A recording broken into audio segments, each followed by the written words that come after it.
Bonjour Éric Zemmour. Bonjour. Abdelaziz Bouteflika pourrait bien faire un 5e mandat, c'est en tout cas son souhait, ou celui de ceux qui le soutiennent en Algérie. Et pour vous, cet homme, c'est un résumé de l'histoire de l'Algérie indépendante?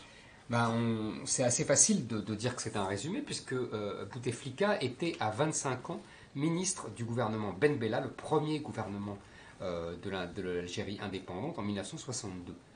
Il était d'ailleurs une des vedettes de la Dolce Vita algéroise, car il y a eu à l'époque une Dolce Vita algéroise, ça paraît inimaginable aujourd'hui.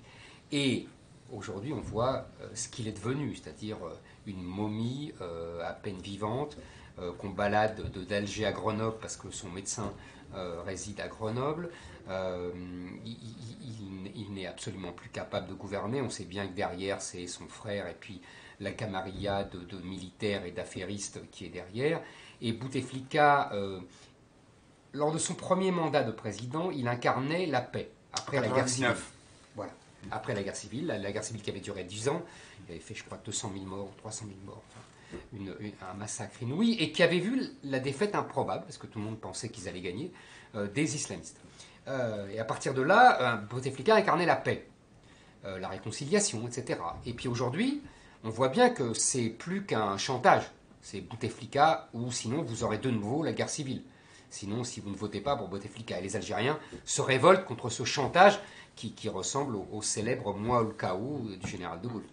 Aujourd'hui, c'est ça l'alternative, effectivement. On ne peut pas imaginer un FLN, puisque c'est le parti au pouvoir, qui se réforme pour éviter cette alternative de la corruption, de l'absence de mouvement ou de l'islamisme. Pour l'instant, on voit mal qui pourrait émerger, puisque de toute façon, c'est déjà plus Bouteflika qui gouverne. Et que dans l'opposition, il n'y a rien qui ait émergé, à part les islamistes.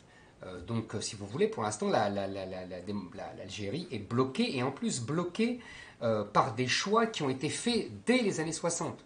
Plusieurs choix, par exemple, l'arabisation de l'école, de l'enseignement de l'école pour extirper la culture française, a fait le lit des islamistes, puisque les enseignants étaient tous islamistes, et que c'est comme ça qu'est parti l'endoctrinement de la population algérienne.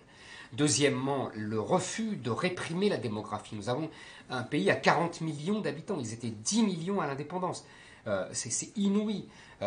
Jamais le gouvernement du FLN a voulu réprimer et réfréner cette démographie complètement exubérante qui à un moment s'est calmée dans les années 90 et qui repart à la hausse sous l'influence justement de l'islam, etc.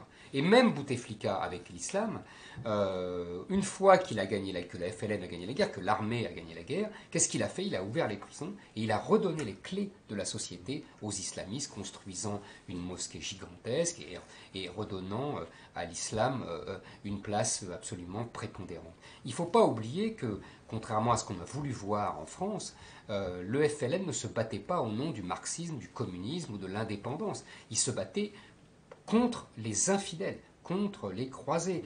C'était un discours déjà pré-islamiste. Donc cette alliance objective contre la France n'est pas nouvelle.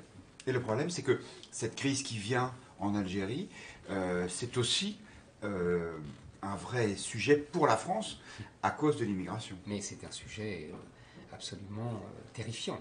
C'est-à-dire que comme nous n'avons jamais abrogé les accords d'Évian de 62, qui donnaient des privilèges aux Algériens pour venir en France, nous avons au contraire accumulé les lois qui permettent aux Algériens de venir légalement en France. Aujourd'hui, selon les évaluations, il se pourrait entre 10 et 15 millions d'Algériens qui pourraient venir légalement en France rejoindre un parent, un cousin, un sais-je encore. C'est absolument délirant. Merci Éric Zemmour.